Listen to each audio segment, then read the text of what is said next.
সন্তান হয়, বড় সন্তানকে দাঁড়া করাবে, মা বাবাকে দাঁড়া করাবার বলবে, আল্লাহ বলবে, হে বান্দা, তোমার ঘরের মধ্যে আমি বান্দি দিলাম, তোমার বোন দিলাম, তোমার মা ছিল, তোমার বিবি ছিল, তাদের পর্দা কিসের জন্য তাদের পর্দার বেহরমতি হয়েছে, তার জবাব দিতে হবে। আর যদি জবাব দিতে না পারি রে বাবা আমার, বন্ধু আমার, এক সেকেন্ড আগাবার শক্তি হবে না। সম্ভব হইব নি?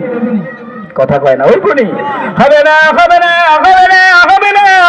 বাবা আমার, বন্ধু আমার, জামানায় জাহিলিয়াতের মধ্যে মানুষ, মহিলারা যখন ঘর থেকে বাইরে হতো, পর্দা ছিল না, নামাজ রোজা ছিল না, মহিলাদের কোনো সম্মান করা হতো না। দুনিয়ার জমিনের মধ্যে যদি কোনো কন্যা সন্তান জন্ম হতো, তাকে মানুষ বেইজ্জতি হিসাবে মনে করত। মা বাবার ঘরে যদি কন্যা সন্তান জন্ম হতো, তারা মানুষের সামনে বলতো না, লজ্জায় বলতো না, আমার ঘরে কন্যা সন্তান হয়েছে।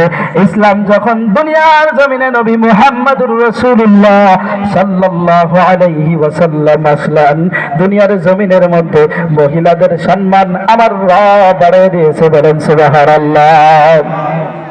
পর্দা কেমন জিনিস, কেমন জিনিস! ও বাবা আমার, বন্ধু আমার, একটু গভীর মনোযোগ দিয়ে শুনেন। ও বাবা আমার, বন্ধু আমার, আমরা কিন্তু আমাদের মা বোনেরা পর্দা করে না।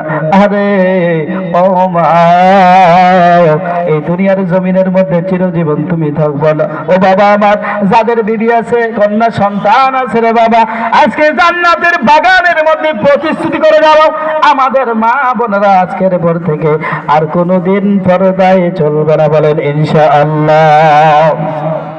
ও বাবা আমার, বন্ধু আমার, আল্লাহর নবীর কন্যা হযরত ফাতিমা রাদিয়াল্লাহু তাআলা আনহা কেমন পর্দাশীল ছিলেন রে বাবা আমার।